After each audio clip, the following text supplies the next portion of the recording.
We're living our truth now. Crystal, what? Krista who? Christadelphian? Did you say Christian dolphin? So are you from Philadelphia?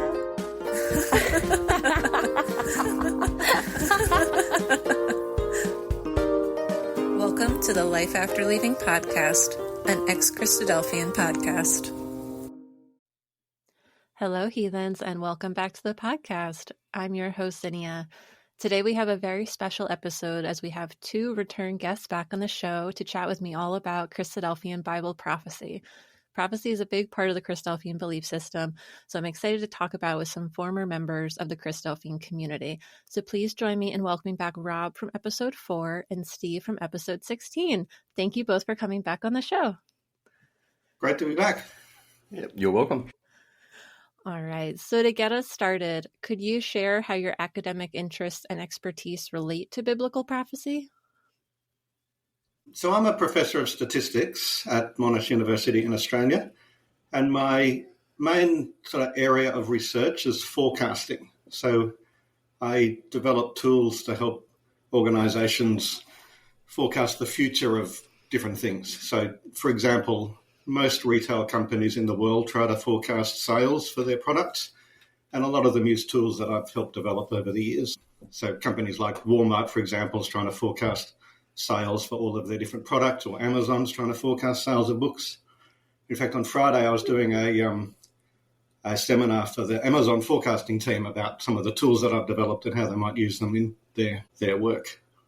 Oh, so that's cool. sort of the main area of expertise that I have. And I also, as a result of that, also think a lot about how do you evaluate forecasts? How do you think about whether they're accurate or not, measure the uncertainty around them, and sort of think through that. So prophecy, because it's about the future, is sort of a somewhat relevant to that. It turns out to be quite different, really, but we can talk about the differences later on.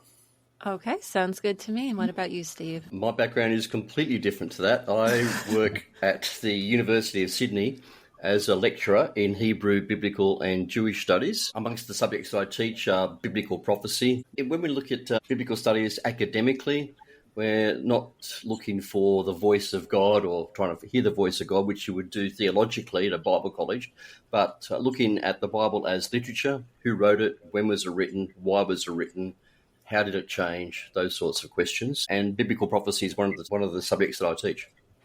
Oh, that's so fun. That's so cool. You teach a biblical prophecy class, and I'm sure that will be very relevant to today's conversation. So let's get started with the basics.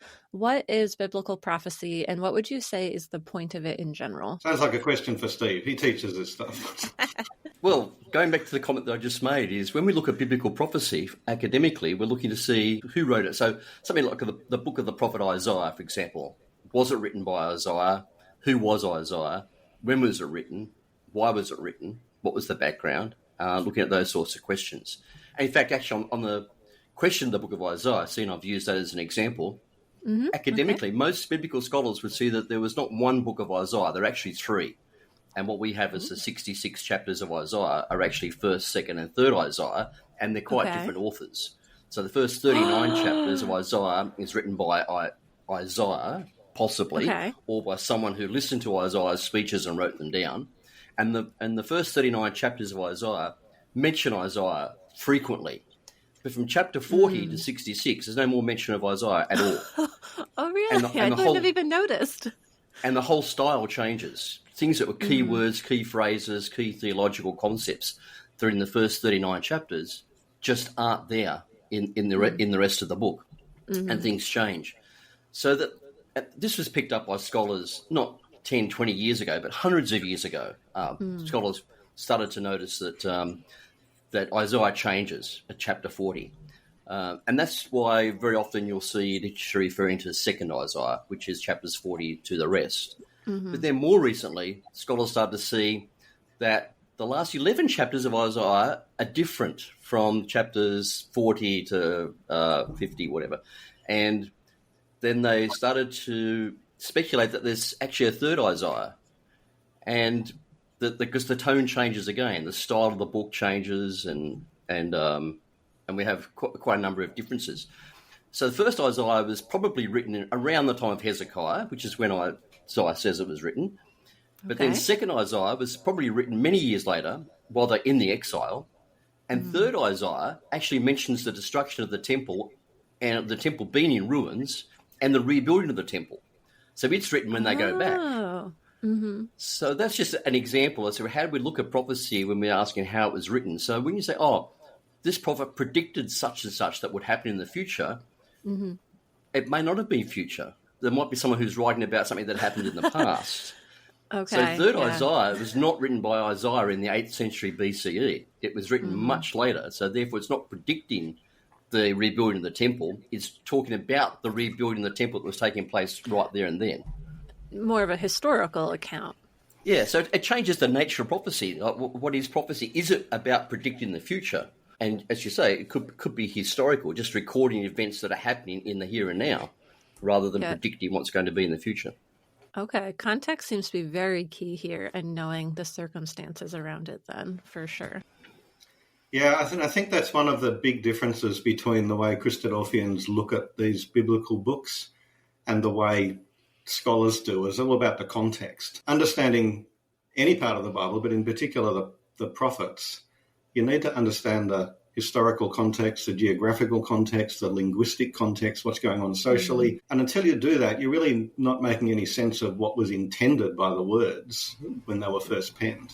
Makes sense. For me, my perspective is going to be an American in this day and age. And so I can only imagine the perspective of someone thousands of years ago living across the world reading these same things. It would, of course, be very different. Today, as ex-Christadelphians, we're going to focus specifically on Christadelphian Bible prophecy. So let's get into, how do you think Christadelphians think about prophecy? And we already kind of started talking about this a little bit, but why would this be a problem with their interpretations? I mean, Christadelphians are not unique in the way they think about prophecy, but they do have a particular approach to it. Part of it is they see it as a puzzle to be worked out from clues. It's like God's some cryptic puzzle master in the sky, and he sent this weird combination of clues that are scattered across all of the different books. Kind of like National Treasure. Yeah, and you have to identify the symbols and connect them together, and it's been obscured so that it's not so obvious to outsiders, but only revealed to the faithful. So that's sort of a view of prophecy that goes back well before Christadelphians. I mean, Isaac Newton, who was famous for his science, also did a lot of work on biblical prophecy, and he took the same view about trying to unlock the key or identify the symbols and connect things up. But I mean, I've never really, even as a Christadelphian, I never thought that was a good way to read the books. And as a Christadelphian, I slowly came to realize that you just had to understand the context and then try to understand what the book was about. And without the context, it was really misusing the literature for what it was. One of the problems, I think, with the Christadelphian interpretation is that John Thomas was reading the whole Bible through the lens of his local newspaper. And so he was seeing things that were happening in the world there and then, and looking for signs in biblical prophecy of that. And so for him, if you read his works on Revelation, it all starts really with the Napoleonic Wars. I think God obviously wasn't interested in Israel between the destruction of Jerusalem in 70 CE until Napoleon, and then that's a big gap. All that history, and then it starts to become relevant to John Thomas. So Rob says it's a puzzle.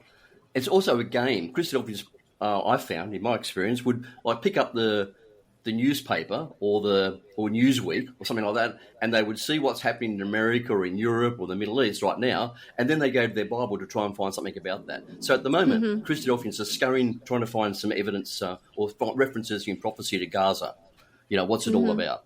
Because that's what's in the news, and it's a kind of a game. Let's find this week's news events somewhere in biblical prophecy.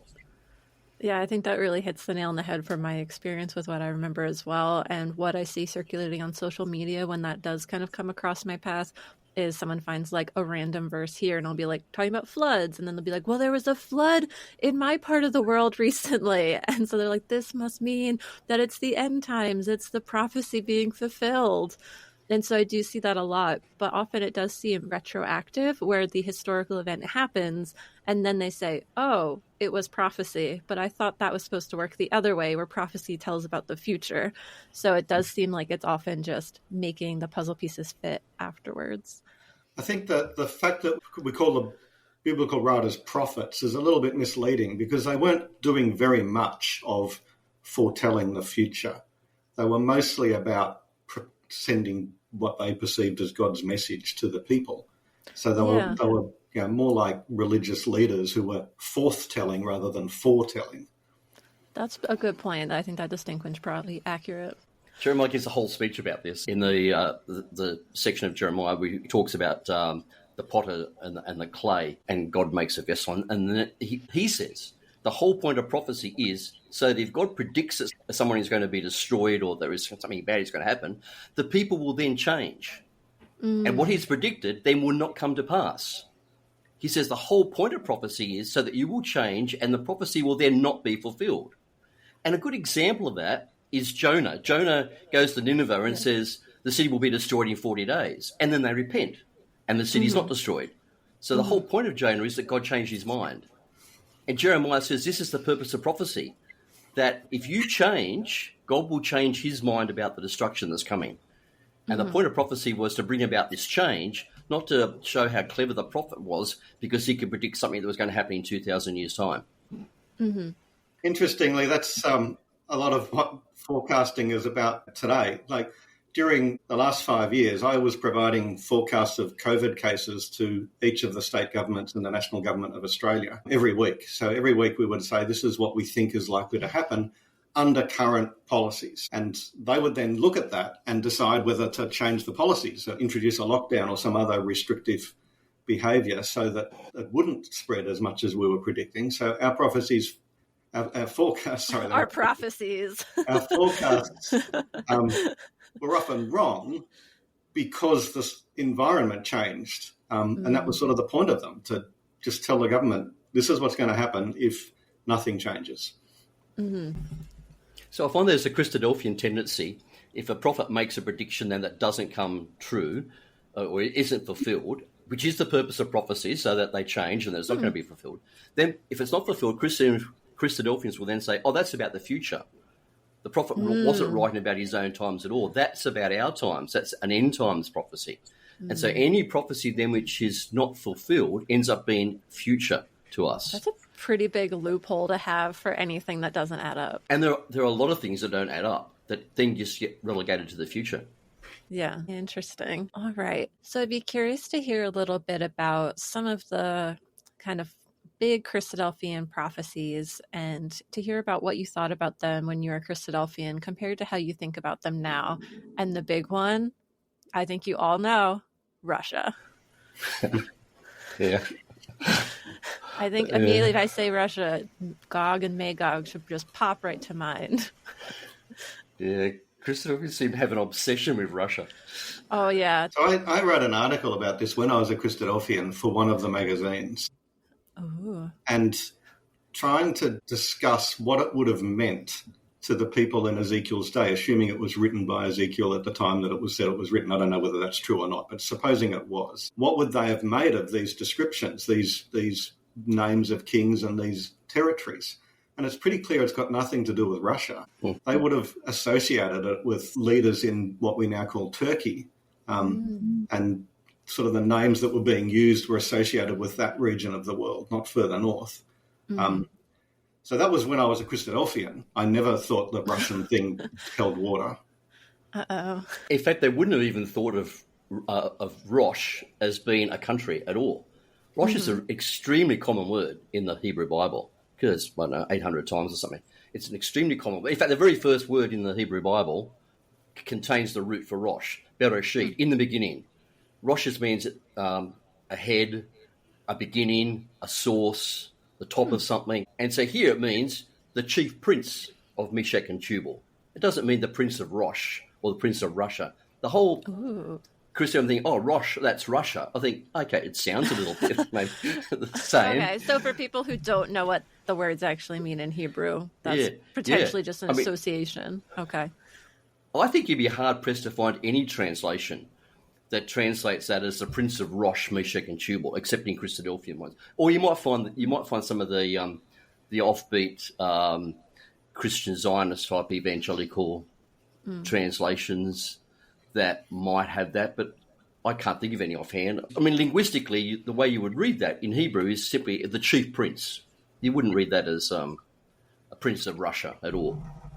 So our famous Christadelphian prophecies about Russia are actually about Turkey? Maybe. Depends where you want to where you identify these other places. He mentions Meshach, Tubal, Togarmah. They're kind of on the periphery. I think Ezekiel is describing nations that are not the immediate neighbours of Israel and Judah, but describing the nations that are on the fringe of the world in his time. Okay. And so they're saying he's just describing the far ends of the earth. And some of those are in the region of Turkey, maybe the Caucasus. They wouldn't have known much about what was beyond that in the time. But he mentions countries in all points of the compass, really. You know, Sheba, Dedan. You know, it's just describing the fringes of the then known world. Okay, that makes sense. So the next one I wanted to pick your brain about for how you used to think about it as a Christadelphian compared to now would be England.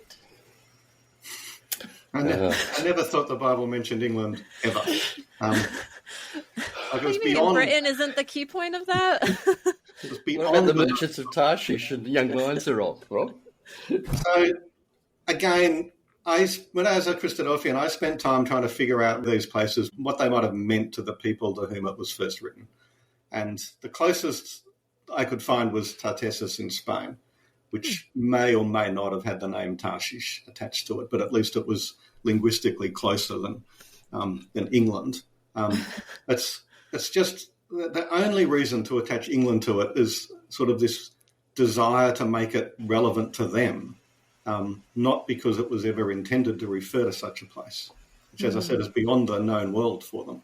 Again, I think this is John Thomas reading his Bible through the lens of the local newspaper, because 10 years before John Thomas wrote Elbers Israel, the 7th Earl of Shaftesbury wrote a book about how Britain should support Jewish return to the land of Israel. So that was written in 1838, 1839. He was writing that, stand up in Parliament advocating for it as well, that Britain should support it, because he thought this would be good for the British Empire. This was in Britain's interest to do this, because they could grow crops, they could grow cotton, they could do all sorts of things in that part of the world. And if they encouraged the Jews to go back and supported them financially, then they would feel an obligation to support the British Empire. So, but Shaftesbury was also, he read the Bible, he saw prophecies about the restoration of Israel, said, yes, this could be about their own time. Then John Thomas comes along, 10 years later, and tries to find a connection in the Bible to Britain doing this. Because, the politicians and, people like Shaftesbury are advocating this, and he tries to find a biblical connection. It's just like the Christadelphians right now who are trying to find Donald Trump somewhere in the Bible. He was just trying to find exactly the same thing. What's Britain's role? So he goes, Tarshish, that could be it. But I don't think I've ever come across any biblical scholar that identifies Tarshish with Britain or England. Okay, ever. So from a biblical scholar perspective, you haven't heard of England and America being in the Bible, you would say? No, definitely, definitely not America either. Maybe in the Book of Mormon, but not in the Bible. Hey. We got a lot of people believe in the Bible over here. We can't be in it? Dang. All right, so let's keep going to Daniel's empires. So this is one I did used to believe. Like the other two, I never really subscribed to even as a Christadelphian. But the Daniel's empires, I used to use that when I taught classes and I wrote books that used it. So I can own that one. And so the Christadelphian view is that it represents 4 empires that would last before Jesus returns. And the empires were the Babylonians, Medes and Persians, Greeks, and the Romans. But I became a little disenchanted with it towards the end of my time as a Christadelphian because there are things that just don't fit. So the empire after Babylon was not actually Medo-Persian. It was the Persians. The Medes were conquered by the Persians. They were never a joint thing. So that sort of didn't really make sense. And then you've got the Roman Empire, which petered out somewhere around 400 AD. And then there's been a long period since then of, in the Christadelphian interpretation, the mixed feet of the nations are after that time, but that's lasted longer than all the rest of the empire combined, which means it must have enormous feet, which seems a bit weird. And I've heard Christadelphians say that that's because Israel was not in the land then, so that part of history is not relevant to the prophecy. But that doesn't make sense either, because Israel was not in the land during the Babylonian period either. So and then of course you think about, well, what about other empires? The British Empire, the Ottoman Empire, the Mongolian Empire, the Qing dynasty. Like, there's lots of empires that are bigger than any of those that are discussed in this prophecy. And if you say, well, they're not relevant because they're not about Israel, well, you've got to at least include the British and the Ottoman empires, which did occupy Israel. Okay. So there's lots of reasons that I came to view the prophecy as not such a great fit to history. And then I discovered, fairly late in my Christadelphian period, that Daniel was probably not the author, at least of this part of it. And maybe Steve could talk to this, because he probably knows the biblical scholarship better than me, but there's good evidence that Daniel was written during the time of Antiochus Epiphanes in the 2nd century BC, not by some captive in Babylon in the 6th century BC. Oh, that's a lot of centuries of difference. Biblical scholars can date Daniel pretty accurately to 164 BCE. We can be pretty confident the exact year in which it was written. And we know that from Daniel.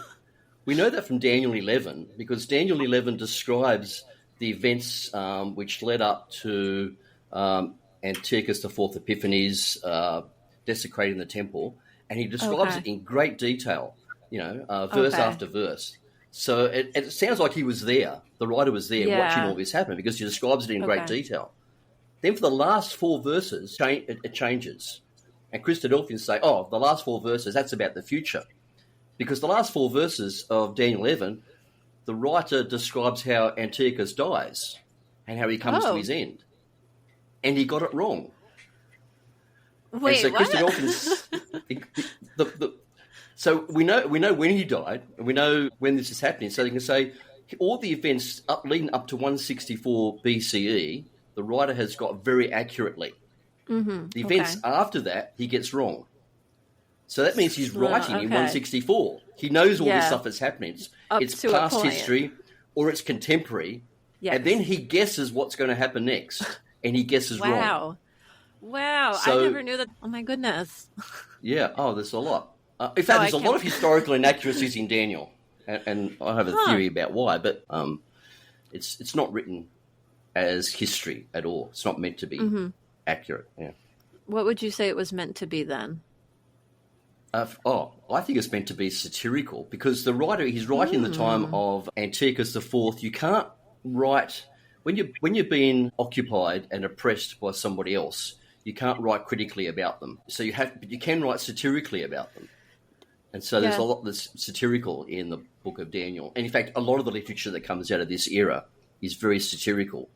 So hence, when you're describing the end of these empires or these powers, you describe them as animals, because that could mean anything. And so, if one it's of a loophole to Antiochus' get men out, pick it up, so you it's won't get in trouble. what are these strange 7-handed beasts and things like that? And you say, these Jews are crazy, and they're not going to pay any attention. So that's a very common apocalyptic theme. We get a lot of Jewish literature around the same time as, say, the book of Revelation is written, which again is in the same style of Daniel, because then they've been oppressed by the Romans. And so they start to use the same kind of language again for the same sorts of reasons. So they've been oppressed by Antiochus IV, the Seleucid Empire, in the 2nd century BCE. And so they use apocalyptic language. And then they do the same thing a couple hundred years later when they've been oppressed by the Romans. Yeah, that makes sense then. It really is important there to look at the historical context, because that explains why the writing is so different than other sections of the Bible, but it's related to their oppression as opposed to unveiling the mysteries of God for people several thousand years in the future. So let's chat about the return of Israel. Yeah, so this is a very popular prophecy, or collection of prophecies that Christadelphians like to talk about. And again, it's one that I used to use when I gave lectures, and I included in a couple of books that I wrote. So the prophecies are about the return of Israel to their land. And they primarily come in Deuteronomy, Jeremiah, and Ezekiel. And they talk about, don't be afraid, I will rescue you and from a faraway land where you're captives, and you'll return to Israel and everything's going to be great. And I will destroy all the nations where I scattered you. I first started to doubt that they were genuine prophecies of 20th century events when I realized that they were all written during the time of the Babylonian captivity. So again, assuming that they're written at the time they say they're written, which is probably not true, but even under that assumption, you'd have Jeremiah writing from Jerusalem while Judah was in Babylon. You've got Ezekiel writing as a captive in Babylon. And Deuteronomy is thought to have been written around the same time or even later. So to the people at the time, the original meaning of the prophecies meant that you're now stuck in Babylon under the oppression of the Babylonian Empire, and I'm going to bring you back to the land that you regard as your home, and I'm going to destroy those other countries. And they did come back, but the countries that they were occupied didn't necessarily get destroyed, or at least they became taken over by other countries that also persecuted Israel. And if you read them in the context, it doesn't apply to the 20th century at all. But if you think, well, maybe they had two fulfillments, which is what I used to discuss in my lectures. You've then got the issue that there's no hint in the prophecies that they referred to a much later time and a much later captivity. You only read that with the perspective of hindsight. Yeah. And they describe a time of peace with the Messiah returning and a return to worship of Yahweh, and none of that was true for the last 70 years. So it is perhaps surprising that the prophecies can be made to fit 20th century events as well as they do, until you realise that the Zionists were in some ways trying to fulfil them. They thought that this was a political advantage to them to show that they could link biblical writings with what was going on in Israel at the time. And that people like Benjamin Netanyahu has quoted them saying, this is why we're occupying the territory. This is it's a justification for the invasion of Gaza. That's because the biblical prophet said that we would occupy this land. So historical context is once again key. Yeah, context is very important, because if a prophet 8 centuries BCE is talking about something that's happening in the 20th century CE, it would have absolutely no relevance to his audience. It might be interesting. Oh, here's a prediction, that's going to something's going to happen in 2,500 years' time. But why would you hold on to that? Why would you bother with it? Why would you preserve that as sacred literature even? Yeah. No, but if he's writing about your own time, it's very relevant, And so the prophets who are in exile talking about the restoration, it's very relevant to them. Encouraging people to return, and this is the kind of nation we should rebuild when we return. That's very relevant. But to talk about things that 2,000 years in the future has absolutely no relevance to them at all. Why on earth would they preserve that? Yeah, I mean, back then it would give them hope and direction, whereas it feels like it stretches the imagination to think that they would preserve something like that for people that far into the future. It's almost unfathomable to think it would even be preserved that long. It's like us going back to the Egyptian hieroglyphics and trying to find a prophecy there that's relevant to us today. It just seems very much of a stretch. So that's all great perspective. Thank you, guys. And I've got one more. Let's go through Revelation. The other big one. Let you go first, Rob. I don't have much to say about Revelation. Really?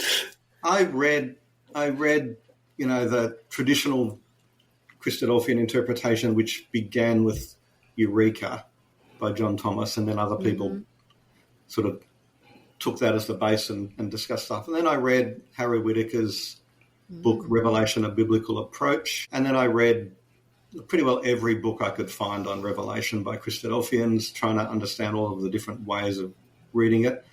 And none of them seemed particularly convincing to me. So I never, as a Christadelphian, never found a way to read Revelation that I found convincing at all. Okay, so you were never the one giving those classes and stuff like that on it? The only class I ever gave on the book of Revelation was one where I just tried to describe, using pictures, what it was talking about. So I had someone I knew who was a good artist draw pictures of the various beasts, because I felt like people didn't read it for what it actually said. Like, it's this sort of grand, amazing imagery of beasts fighting each other and This woman, the prostitute on a beast riding it. Like, it was just such fantastic imagery. And I felt like they were so quick to try to relate it to events going on that they didn't actually read it for what it was. And so my point in that talk was let's just read what it says and try to imagine what this image was meant to look like. And I really didn't try to interpret it at all. I just tried to read it. Yeah, all I remember is like the vials and trumpets, because they're like, well, the first one is this and the second one is this, and like remembering the interpretation and meaning that they were ascribing to all of the different things that were mentioned in Revelation. Steve, do you want to add on to that? Zuni, you talked about the importance of seeing things in its historical context. You've also got to read the Bible in its literary context as well. Ooh. And so we have these two books, Daniel and Revelation, which are very similar in their style, and say, okay, they're about the same kind of thing. Revelation's picking up where Daniel ends and carrying on into the future and so on. But in their literary context, there's a stack of Jewish literature in a similar style written around the same period. The classic ones would be the first book of Enoch. There's a section called the Animal Apocalypse. Then we have books like the fourth book of Ezra, second book of Baruch, written around the same time as the book of Revelation. Very, very similar in style. And these the Testaments of the 12 Patriarchs. There's a lot of Jewish literature written around this time, which is apocalyptic. None of them are attempting to predict the future over a 2,000-year period. They're all talking about the circumstances in their own time. So they're talking about things like the Seleucids and Antiochus IV, and then later they're talking about the Romans and so on. And they're using the same kind of style to talk about contemporary events. None of them are predicting the far-off future, except to say that when they're talking about these terrible things that are happening to them, they say this will all come to an end, God will win, God will triumph, the people of God will be saved, and they offer hope. But they don't try and spell out 2,000 years of history. And the book of Revelation, against that literary background, is doing exactly the same thing. So it's just talking about persecution of Christians in the first century or early second century, and it's using the same style to say the same thing. You know, it's like, in the end, God wins, and the people of God will be preserved. Yeah, which is a great message for those people who believe in that God, absolutely. And it does really make you think about just how key it is that it's contemporary, and kind of putting yourself in the time that they were writing in. Because even you think about today, writers are pretty much always writing about something contemporary or looking back and getting inspiration from that. I don't know a lot of people who are trying to predict the future and write books describing it. So I'd be very surprised if that was common back then. It does sound like it fits so much and just makes so much sense logically to know more about the context. And it just seems to fit so much neater than what I remember from hearing things from Christadelphians, like piecing puzzles together to be like, oh, there was this whole bunch of literature that was all this format. That makes so much sense that it's just one more piece that already fits into an established pattern at that time. And it would make sense what that gives back to people, what they're getting out of reading it, why that was preserved, because that was giving them hope and related to their religious beliefs of that day. So I love that. Thank you so much. Also, if you look at Revelation as a kind of a survey of history, as Christadelphians usually do with their continuous historic interpretation of Revelation, which is actually very unusual, even amongst other Christian denominations. Very few of them would take a continuous historic interpretation of Revelation, as John Thomas does. So Christadelphians are not quite unique, but they're certainly on the fringe with that approach. It's definitely in a minority in taking that kind of approach. But it's a survey of history. When you take it, you think, why on earth is God interested? If all the events that happened over that 2,000-year period, and if the prophet John or whoever wrote it is going to put out particular important events, why is he really interested in Napoleon's Alpine Wars and mentions them in Revelation 16? Why? I mean, do you know anything about Napoleon's Alpine Wars? I mean, but according to John Thomas, it kind of changed the course of history, but not really. Very few historians would do that. But I don't even know if they taught it in our history class ever. Up. You'd get it in a Christadelphian Revelation class. Yes. You're not going to get it anywhere else because it just was not that important in the overall scheme of things. If you look at a 2,000-year survey of history, they weren't that important. Okay. I guess the other thing to come out of books like Daniel and Revelation is the numbers that people then try and attach to dates. So Christadelphians, at least some parts of the Christadelphian world, get quite fixated on these numbers and dates. And I remember when I was growing up, 1988 was a big year because it was 40 years after the establishment of the modern nation of Israel. And 40 years was meant to mean something, and therefore 1988 was going to be a big deal. Yeah, I remember vividly thinking, what's going to happen in 1988? And being quite disappointed at the end of the year that nothing really happened. Nothing that you remember is just another year. And then they reattached the numbers to other dates. So so instead of starting it in 1948, they then thought, well, maybe we started in 1967, which was when they took over the whole of Jerusalem after the Six-Day War. But then 40 years after that, nothing really happened of any interest either. So there's quite a fixation with dates and trying to sort of nominate years where big things are going to happen. And the 1260 days of Daniel and the 1335 days of Daniel are also used in this way, and trying to find events that happened, roughly 1260 years ago or 1335 years ago, and then rolling that forward. But you end up in a period where it was not particularly significant for anything biblical or related to Israel. So it's very contrived when they do this. Okay. Yeah, in fact, when I was 13 or 14, I was desperate to be baptised because a prominent Christadelphian speaker in Sydney had convinced me that Jesus was about to return based on numbers. And I need to be baptised before Jesus returned. And I won't go through his whole numbers with you, but I'll just give you how it starts. You take the length of time from Adam to the flood, which is 1,656. So that's your starting point. Okay. Then you double it. Now you might ask, why do you double it? Yeah. Well, because Jesus says, if a man compels you to walk with him a mile, walk with him 2. So therefore you double that. Okay, I'll tell my algebra teacher that's how that works. Okay. So I don't have to go any further. But you just see that whole approach is absolute nonsense. Except I was convinced by it as a 13, 14-year-old. I thought this is great. But there's still a lot of other people. There are a lot of adults as well that hung on every word that this speaker was saying and say, yep, that makes sense. And the whole thing becomes absolute nonsense. And then he wanted to find a date around about when he was. So then you go back in history to find the starting point. You come up with some number, and then you find the starting point. And the starting point often will be something like the destruction of the temple, Cyrus's decree to return, the day the foundations of the temple were laid, or whatever. And if you search, there's enough dates around there that if you have a number that's big enough, you can just find the starting point that fits, that ends at the right place for you. And you can do all sorts of tricks. Instead of doing solar years, you do lunar years, which are slightly shorter and gives you a little bit more flexibility around some of the dates. Yes. This feels like you've just lifted the curtain, and now I'm seeing like what's behind the Wizard of Oz's machine, and it's just like, this is how you do it. Yeah, my first degree is in mathematics, so I got sort of interested in biblical numerology for a while. Not because I ever believed it. I was just curious about the way people thought about numbers, and I read quite a lot about the Hebrew number system and the way they thought about numbers and how that was related to the way the biblical prophets used them. And it was quite interesting, but bore no resemblance whatever to the way Christadelphians used the numbers.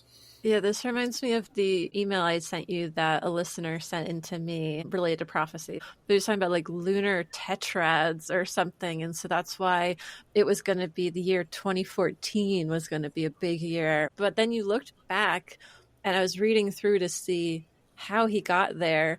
And he was counting back, but then he was kind of rounding where he's like, around that year this happened. And there was a tetrad like 8 months after. And he's like, it was close enough. And so it was interesting to see the person who had written this prophecy up for 2014 going back and trying to find the pattern with these like lunar cycles and then correspond that to an event that was related to Israel and then find the pattern and be like, well, the next time this pattern comes up is going to be this time, a certain amount in the future, like within 10 years or so is usually a good number.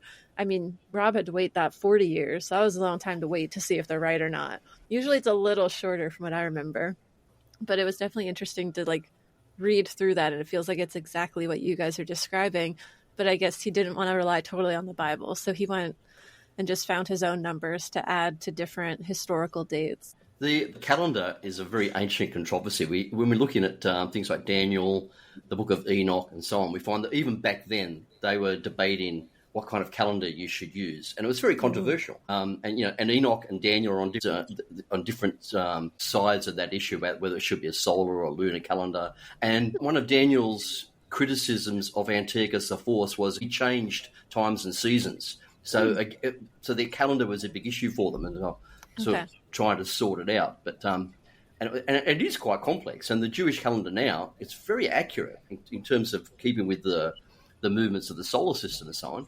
But it's very complex how you work it out. So when Christadelphians then try and work out dates and things using a biblical method, there is no biblical method. There are methods, plural, as to how you calculate the calendar. When they do this, they can easily, swap between them as to whichever one suits them. But because the calendar is very complex, the Christadelphians get lost completely. I think I get lost. I believe it. I never stopped to think about what life was like before we all just agreed to a calendar. I can only imagine how difficult it would be before people even know time zones exist. And here we are today in 3 different time zones recording this. Well, it's not true that everyone agrees with a calendar. Even now, it's still a controversial topic. I mean, the Orthodox churches hold Christmas on a different day than the Western Christian churches, and Easter at a different time, and that's all due to debates that took place in history, and they didn't agree, and they ended up with different ways of computing things like Easter. Yeah. Okay, so to get us back on the prophecy theme instead of the calendar theme, which I think we could easily go on a long tangent on, let's keep talking about Christadelphian prophecies. So are there some prophecies that you used to believe were genuine, but since leaving, you've really changed your mind about that you want to discuss? So a couple we've already talked about that I did used to believe, the Daniel's Empire's one and the Return of Israel.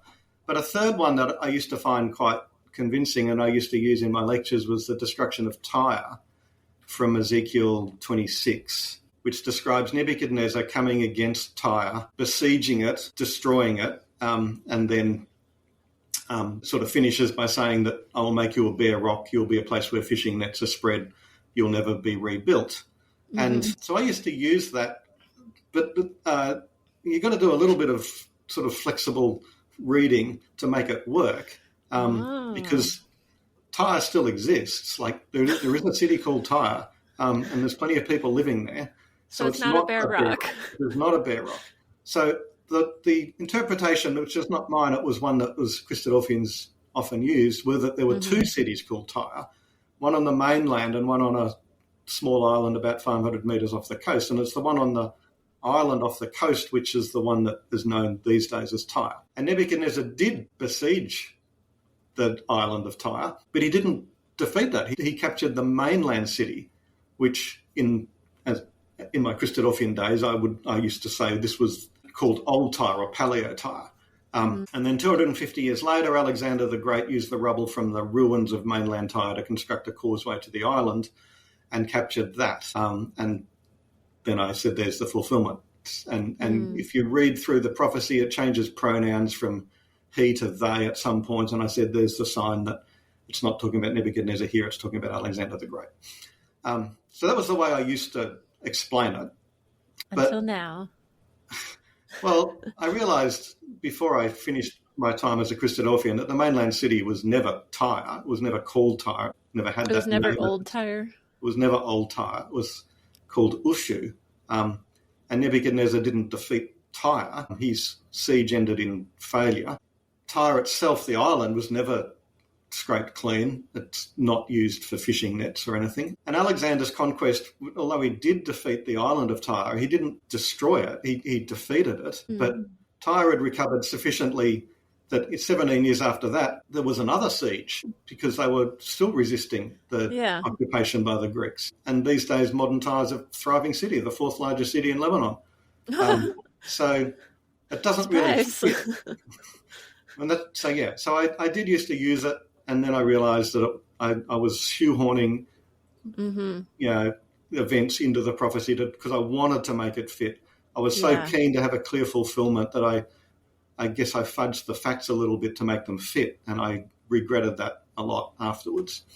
Well, this is your chance to make it right. It's okay. We appreciate you teaching everyone so we don't make the same mistakes. Well, I did include that example in the book I wrote when I left the Christadelphians, because I wanted to at least mention where I felt like I'd misled people, and that was one of them.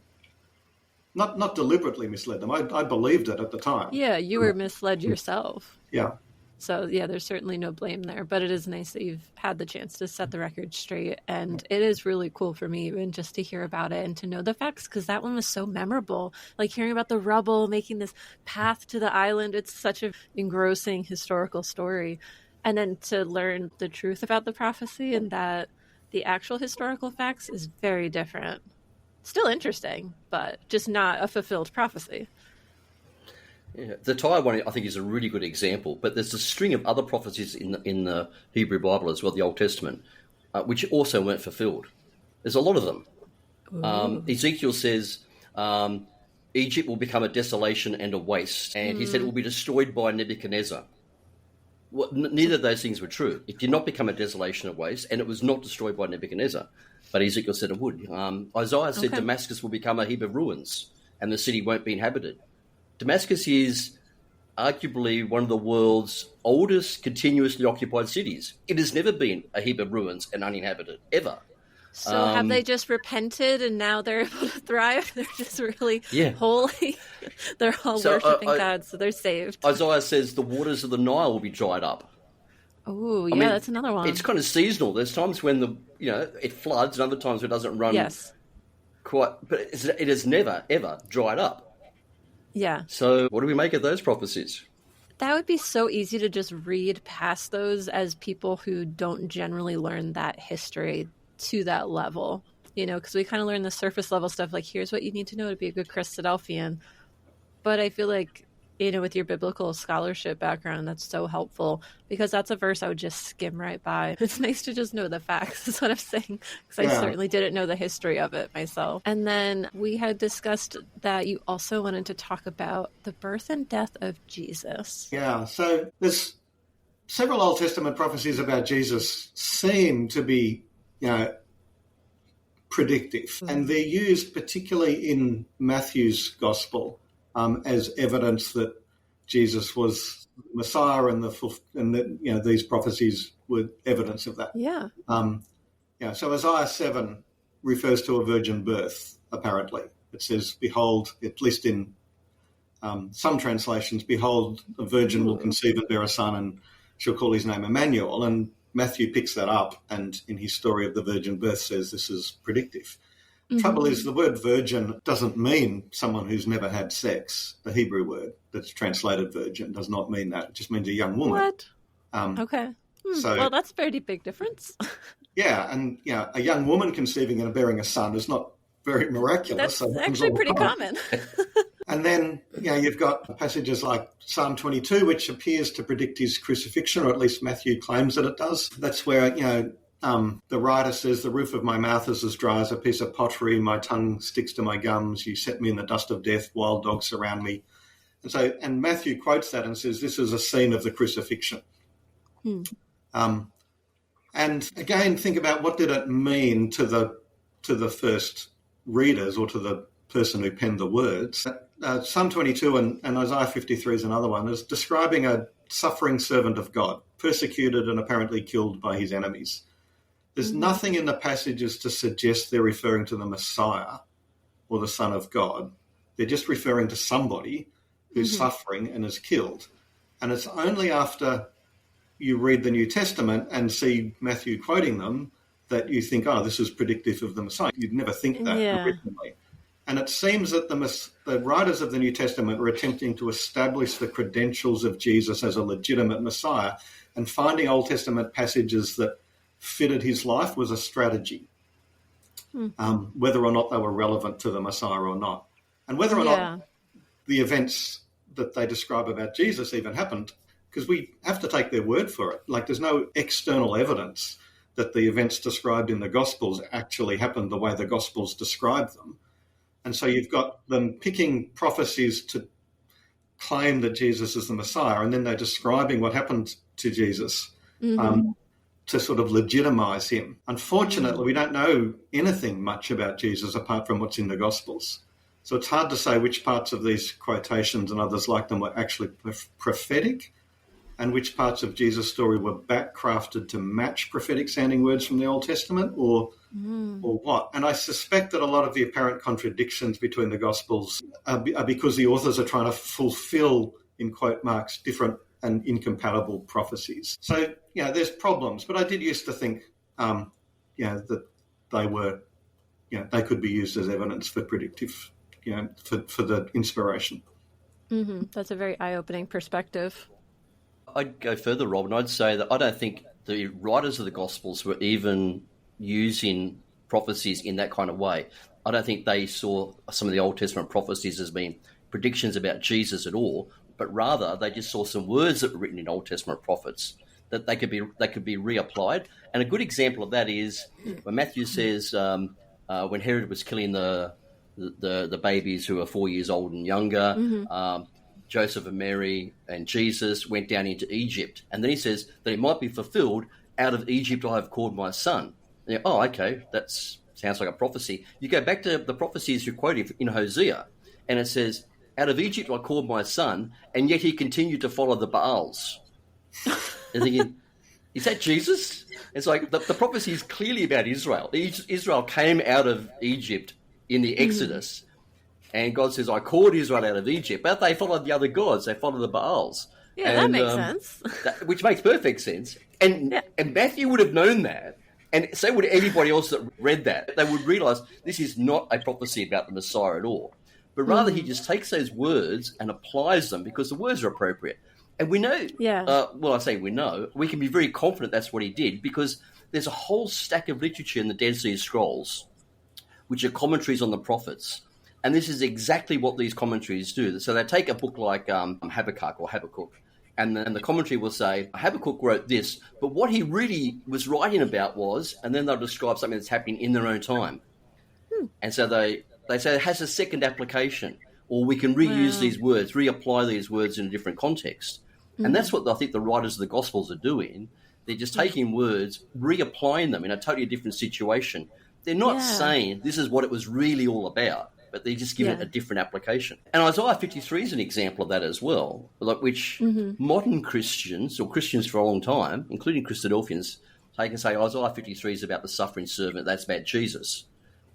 Except the New Testament doesn't really use Isaiah 53 in that way. It says, for example, Jesus healed a lot of people of their diseases, and he says, and then he quotes Isaiah 53, that he carried our infirmities. And he's talking about that in healing diseases, not in dying on the cross at all. And so he doesn't even use Isaiah 53 with reference to Jesus' death or an atonement at all, but rather to how Jesus healed diseases. And so the way the Christadelphians and other Christians would use Isaiah 53 is just taking it completely out of its context. Isaiah 53 is not a prophecy about a coming Messiah at all. It was about somebody who was contemporary with the writer. Learning so much. So a lot of people who were raised Christadelphian didn't have a lot of exposure to other religions. So could you also share with us if Christadelphian perspectives on prophecy are unique to Christadelphians? And you've kind of mentioned a little bit already, but are these beliefs and interpretations similar to other groups? I mean, there's a lot of evangelical Christian groups that are into the return of Israel and using those prophecies. That's extremely common. But going back to when Christadelphians started, John Thomas was borrowing heavily from other writers in his writings about prophecy, sometimes, well, often without crediting them. So there's places where he's just taken sections from other writers and used them. So the views that he was proposing were not unique at all. I haven't read much that he was, I mean, I've read a little bit of the stuff that he was quoting, but I haven't read a lot of it. I think, Steve, you have, haven't you? Some of these ideas, like the restoration of Israel, go much earlier. The Puritan commentators in the 1580s were writing about the restoration of Israel to the land. So they're very old ideas. There was a resurgence of those ideas around the mid-1800s. As I say, Earl of Shaftesbury was very prominent in publishing things. Some of the stuff that's in Help with Israel looks like it's just come out of the London Times from 10 years earlier, when he's just quoting the Earl of Shaftesbury, what he says about the restoration of Israel. And it was... John Thomas had a few eccentric ideas, like Tarshish being England and so on, but they're minor details. Overall, his ideas were not original or novel at all. He was just borrowing very heavily from earlier Christian writers. Okay, that makes sense, and that's consistent with what I've heard previously too. And so we know that the fulfillment of prophecy is an important idea to Christadelphians, but can you share some more examples of any other Bible prophecies that are unfulfilled? I know you mentioned one or two earlier. Well, a lot of Christians generally, or Christadelphians specifically, would be horrified to hear that Jesus got prophecies wrong as well. I mean, Jesus said, this is one of the sayings that's in Matthew, Mark, and Luke, all three of the synoptic Gospels. There are some standing here who will not taste death before they see the Son of Man coming in his kingdom. I have noticed that. They all died. Yeah. They all died, and the kingdom's not here. They did die. I agree. So, you got that wrong. All right. Daniel mentions that the prophet Daniel is going through the writings of Jeremiah to work out when Jeremiah's 70 years would come to an end. And Christadelphians uses a lot in terms of Jeremiah's 70 years and all this kind of stuff. And they just always talk about the 70 years of captivity. But when you look at the dates of the 70 years, Jerusalem fell to the Babylonians in 587 BCE. Cyrus issued his decree for the Jews to return in 538 BCE. Maths was not my best subject, but I reckon that's 49 years. And I can't find any way of making that 49 into 70. So Jeremiah, Daniel, both got that wrong.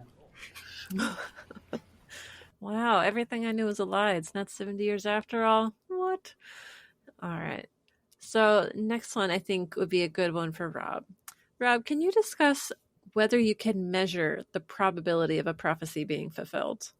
Yeah, so this is an interesting one because, probabilities are what I do. Like that's part of my professional work, is to calculate probabilities of things, particularly about the future.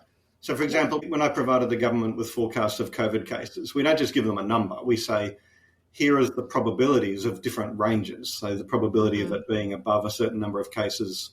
So we give them, say, a 95% number, which is 5% chance of being above this number, 95% chance it'll be below, and we'll give them an 80% number and a 70% number and so on, because they need to know what the likelihood is of catastrophic outbreaks. Modern forecasters do this all the time. We produce probabilities associated with our forecasts. When I'm helping a retail company with forecasts of sales, we'll give the probability distribution so they can calculate the probability of them running out of stock based on those things. So people have tried to do the same sort of thing with biblical prophecies by attaching probabilities to events. So, for example, I've seen Christadelphian writings which will do things like, what's the probability that Israel returned to the land after being in captivity for 2,000 years? Or what's the probability that Alexander the Great would create a causeway to the island of Tyre from the mainland rubble, and things like that. And it's really a misuse of probability. You can't do that because they're not repeatable events. When I'm forecasting COVID cases, we have numerical data on the number of cases, and we have a model for how that evolves over time. So using epidemiological principles about the rate of spread amongst infected people and so on. And you can run the model forward to see, well, what are possible futures going to look like? And that's how you come up with a probability distribution of future cases, is you have a model of the way the disease progresses. And that makes sense. With retail sales, you have a model of sales, and you can think about what's the probability of there being a huge number of people come into the store and buy lots of this thing this week, because you have historical data on the distribution of sales over a long period of time. The trouble with doing that with historical events is you have no history. Like, there is no other event where Alexander the Great was creating causeways from mainland to islands anywhere else in the world, or any other person in the world. So you can't really think about it in the sense of, if this was to be repeated many times, what's the probability that this event would actually occur? There's no way of doing that. And so any attempt to attach probabilities to historical events in that way is completely bogus. It's not based on sort of repeatable history in the way that we do in other areas of forecasting. The other problem with it, even if you believe the probabilities that get attached to those events, the other problem with it is that when, in the notes that I've seen when people do this, is they then multiply probabilities together. That works for coin tossing because the tosses of the coin are independent of each other. So you toss a coin, there's a 50-50 chance it'll come down head or tails. You do it again, it's independent of the first one, so it's another 50-50 chance whether it comes down heads or tails. So the probability of two heads is a half times a half, because it's a half in both cases and they're independent events, so you multiply them. Yeah. With historical events, they're not independent. So the probability that Alexander the Great throws all the rubble into the sea is not independent of that rubble being there, because he wouldn't have thrown it there if it wasn't there. So you can't just take probabilities and multiply them together. It makes no sense. Yeah. So there's lots of problems with this. And when I was a Christadelphian, people would occasionally ask me about this topic because they knew that I was a professor of statistics and I would know about this stuff. And I would just say, it makes no sense. You can't do that. And I remember seeing some Bible course notes. In fact, I mentioned this when I was chatting with you in the last time I was on this podcast, that I saw some Bible course notes that used this probabilistic argument for prophecy. And I said to the person who'd written it, you can't do that. You know, it makes no sense at all. And, you know, please remove that section of the notes. And I was told by the person who'd written it that he knew that it was wrong, but that people attending the class wouldn't know that. And they were impressed by it. So he was going to leave it in, which just completely blew my mind. That because I was honest and trying to be a good Christadelphian, and I didn't think you would lie for the sake of getting converts, but apparently some people did. Anyway, so that's my comments on probability and prophecy. You just can't do it. It doesn't make any sense in the way that you can work with probabilities in other types of forecasts where you've got historical data and you can think about how the future might unfold given the historical data. Mm-hmm. That makes sense. So thank you for our statistics lesson of the day. That's definitely a good perspective to have from the experts. And while we're on the topic of prophecy, have you ever explored non-biblical prophecy, such as fortune tellers or psychics? So I have actually. I was in India a few years ago, and there was this guy who was a fortune teller. You'd chat to him and he'd tell you about the future. And I thought, this will make a great example for my forecasting class.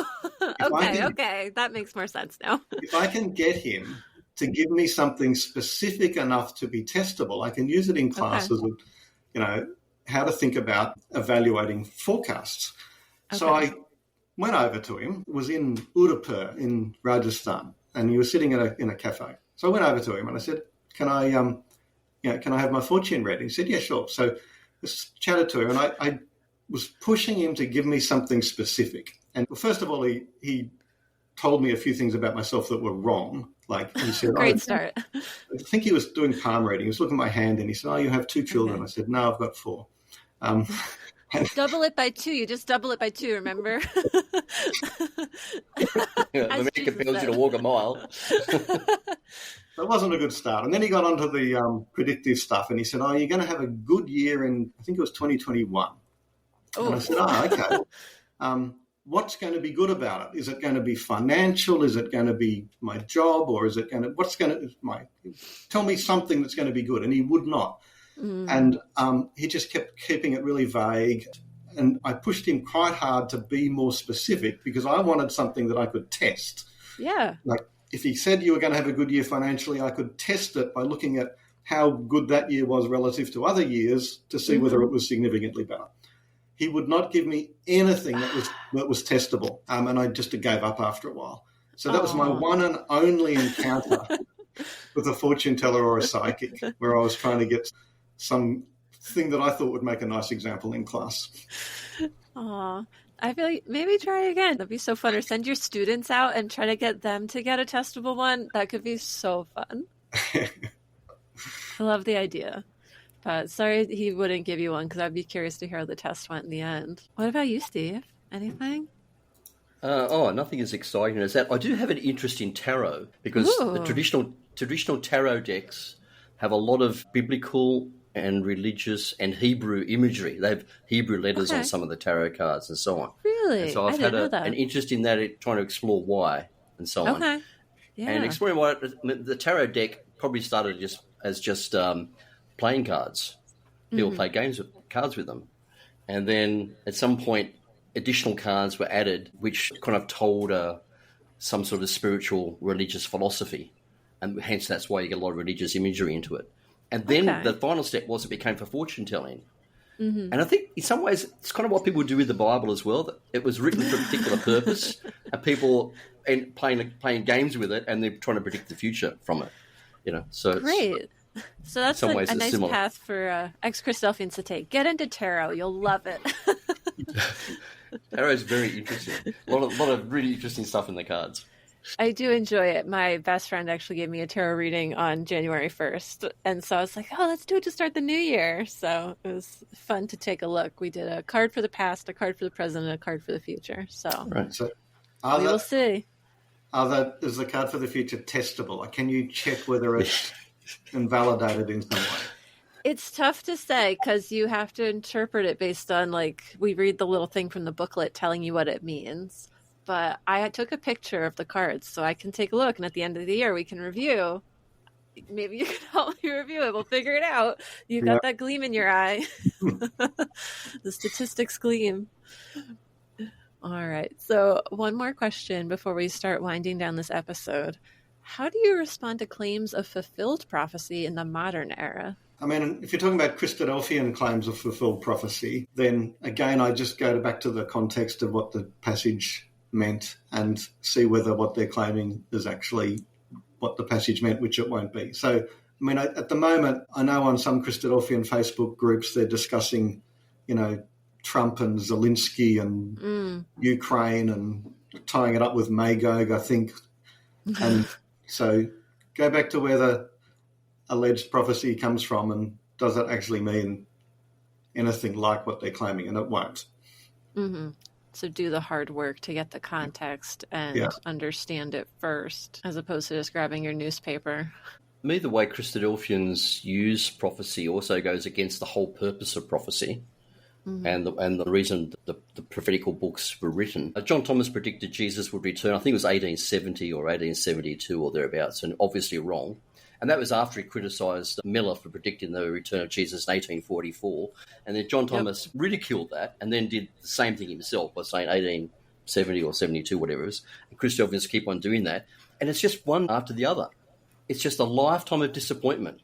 And yet, the way I read prophecy is the whole purpose for it was to give people hope.